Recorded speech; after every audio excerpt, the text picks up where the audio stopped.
Bu çərçivədə Dövlət Yanğın Nəzarəti Xidməti tərəfindən Sumqayıt şəhəri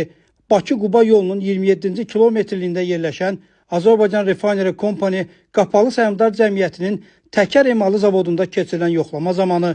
yanğın təhlükəsizliyi sahəsində çoxsaylı nöqsanların mövcud olduğu, həmin nöqsanların insan həyatı və ya sağlamlığına, ətraf mühitə və dövlətin əmlak maraqlarına birbaşa təhlükə yaratdığı müəyyən edilib. Belə ki, obyektdə avtomatik yanğın xəbərverici siqnalizasiya qurğusu quraşdırılmayıb, obyektdə yanğın su hovuzu və yanğın su hidrantları mövcud deyil, həmçinin daxili yanğın kranları quraşdırılmayıb, elektrik təsərrüfatı, elektrik qurğularının quraşdırılması qaydalarının tələblərinə uyğun quraşdırılmayıb, istehsalat və inzibati bina, istilik və havalandırma sistemləri ilə təmin edilməyib, obyekt ilkin yanğın söndürmə vasitələri ilə tam komplektləşdirilməyib, obyektin ərazisi yanar tullantılardan təmizlənməyib və siqaret çəkmək üçün xüsusi yerlər ayrılmayıb, yanğın zamanı insanların təxliyə olunması üçün köçürmə planı tərtib olunmayıb. Beləliklə, mövcud vəziyyət onu göstərir ki, obyektin istismarının davam etdirilməsi nəticəsində orada hər an baş verə biləcək yanğın